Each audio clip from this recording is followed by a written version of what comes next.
We are back on the Celica, and today we're going to do some cooling modifications slash helping the cooling system work a little bit better. I'd be lying to you if I said that this thing has been perfect since I put it together, because I've been working through some issues. The main issue is me not burping out all the air bubbles that have been in this cooling system, and also, you know, making a water overflow that wasn't big enough. So basically, as the coolant expanded, it was pushing it all out the breather hole, and then when it cooled down, it unexpanded, obviously, and then was sucking in air bubbles. So that was dumb. I ended up having to go ahead and make a bigger water overflow. Fun fact, I have reused this bung for this threaded cap 3 times now. And it still threads in and out, so that's fun. But yeah, anyway, so the main things we're going to be doing are, one, I want to duct some air into this radiator better, close off the bottom underneath this radiator and intercooler, because right now it's just a big open gap, and air can just kind of like flow, you know, path of least resistance is just going to go around all this stuff and out this hole. So I'm going to try to duct air into the radiator better, and also lower temperature thermostat.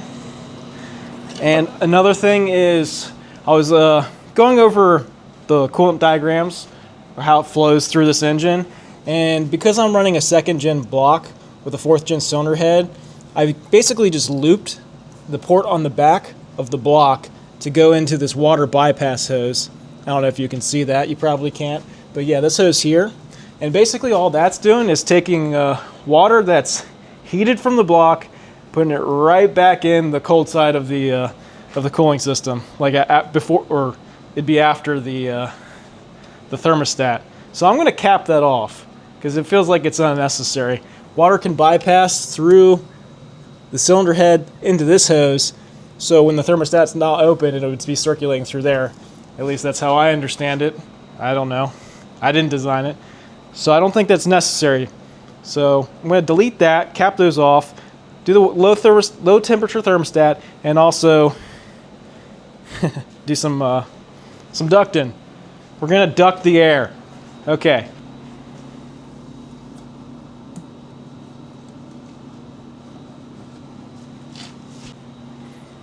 On a completely other note, our North American companions are having some trouble. I don't know if you can see. We got some pretty good smoke coming down from the north. I hope they're doing all right up there. It must be pretty bad if it's coming all the way down here. Please be staying safe up there, right? If you can. It's pretty nuts. It's like Fallout.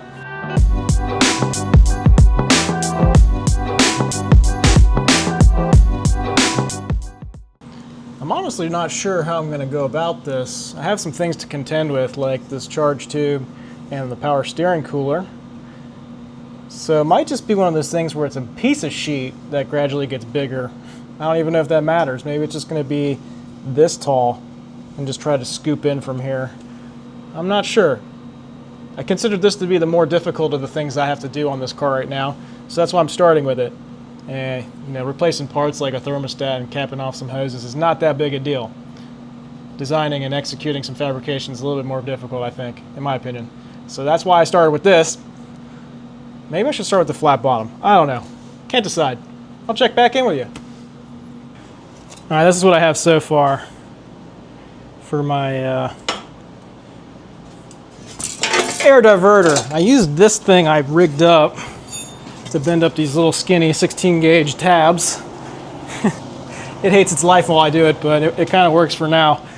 Eventually I will get myself a nice press brake, I guess. All right, let me get this installed and I'll show you what I got.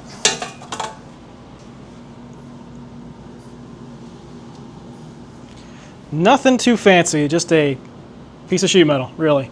And I did bend this 90 here so that when I cap the bottom, this will kind of help support that. I'll probably do nutserts in this, I would imagine, and put the bolts up from the bottom. But I needed to design that. That's going to take me a little bit of time probably, and maybe a couple tries. I need to figure out the profile of the inside of the bumper because I kind of want it to sit up in this flange. I'll probably put some bulb seal on that so that it kind of seals to that as well and keeps it from rattling against the plastic and also biting into the plastic. As far as mounting positions, I'm probably going to use maybe these lower intercooler mounts, and also maybe this radiator support's bent. I don't ever recall it being like that, but it's got a bit of a bend here. I'm going to try to see if I can put some bolts in here and maybe tug on it. I don't know. If not, I'll just build some spacers that level it out basically with this side, because this side's nice and flat. But yeah, it'll probably end up going into here. I would love for it to keep going in this whole car, have a flat bottom. But I really kind of need a lift to design all that. That would be really crappy to try to design while I'm on my back on the concrete. So that'll have to wait till another time. Anyway, continuing on, we'll see what I get into now. I'm still waiting on some parts to cap this stuff off. So I'm going to keep going on this until that shows up. It's supposed to be here today, so we'll hope. All right.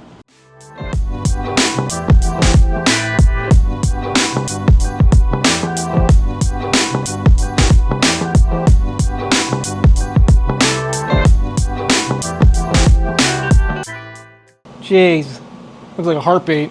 I was trying to freehand this piece out because I thought it'd be a little bit quicker than like designing it up and then cutting it out on the plasma table. Obviously not as accurate, but I didn't think it would be that freaking bad. Jeez, freaking mountains up in here. I should have just dealt with what I had cut before. It was not near as bad as that, but me trying to fine tune it just did not work out. Let's try that again.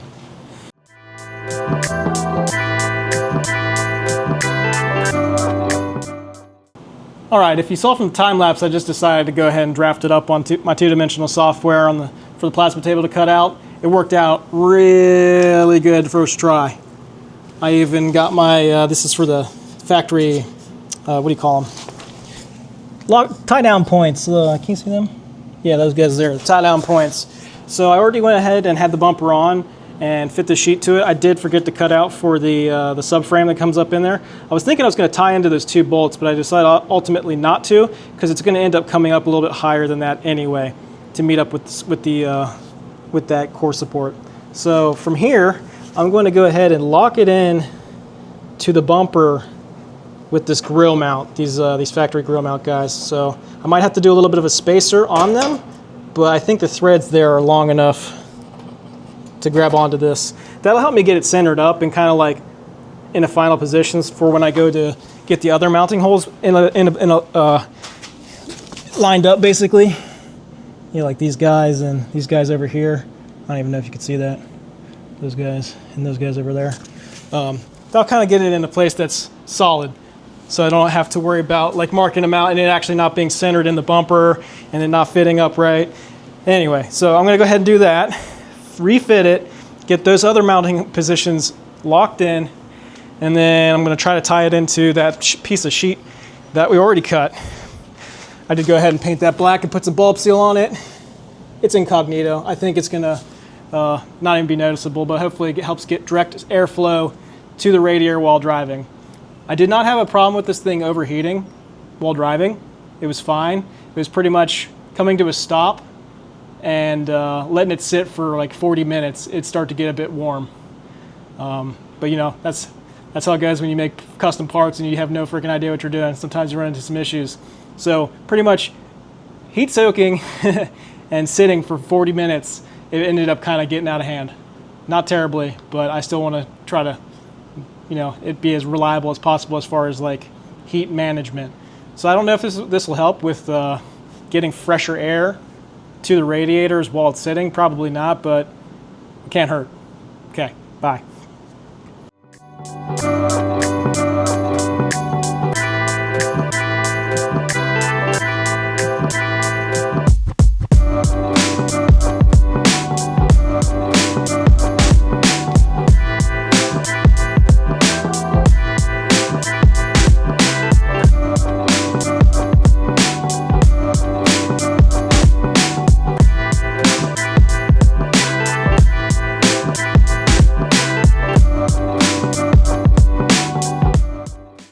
It's pretty hard to see in there, but it's nice and flat bottom now up in the front nose, and I have a nice direct path basically starting here that goes straight to the radiator. I'm going to put the top panel back on. That's going to close all that off pretty nicely, I think. All right, it's the next day. As much as I don't want to admit it, I had a good 8 hours in those 2 panels yesterday. Isn't that silly? You wouldn't think something like that would take that long. But it does kind of clean up the front end of this car, like having it all black in there and air dammed. It does kind of change the look of the front end a bit, which is cool. Anyway, so I hope that helps. I did get the remainder of the parts. So that's what we're going to be doing for the rest of this video, I guess, is putting these little rubber penises on. And the low temperature thermostat. All right, here we go.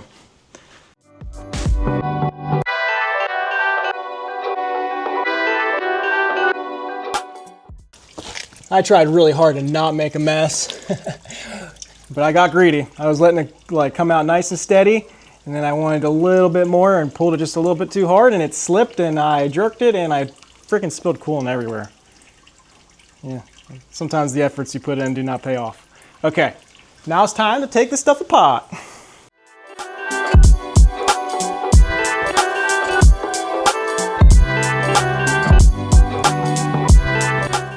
I'd be lying if I said I was expecting coolant to just bust out of there when I popped that thing off and run down the block.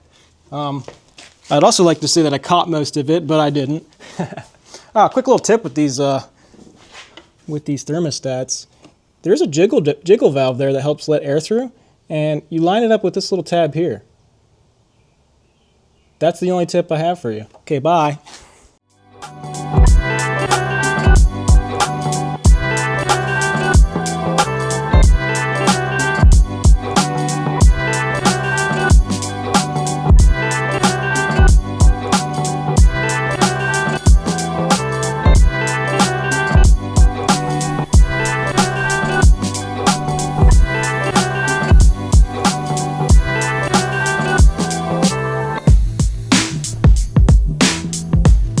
Whoa, that jumping spider just jumped.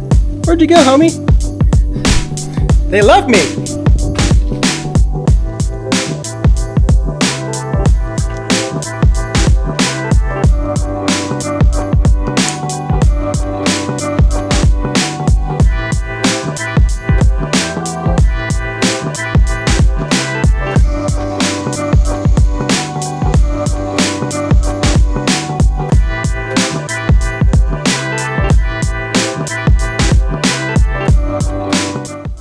All right, I just rinsed off the block with some water and then re-wiped down my header with isopropyl alcohol so that it doesn't stain if any water did get on there.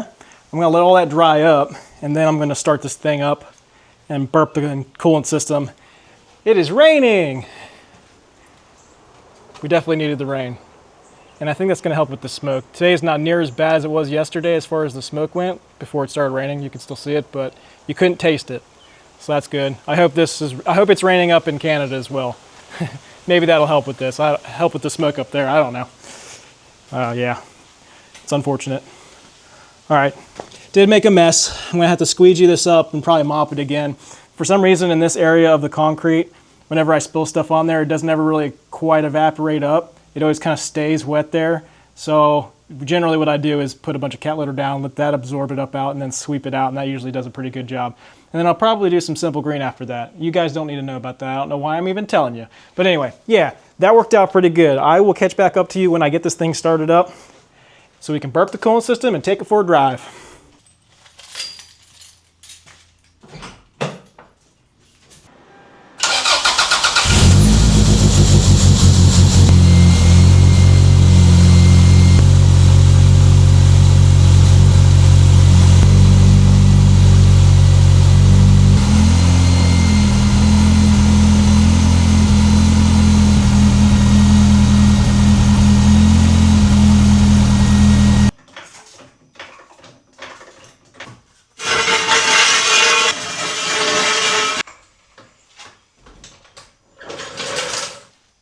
There's a Cars and Coffee this morning. We should probably go check that out.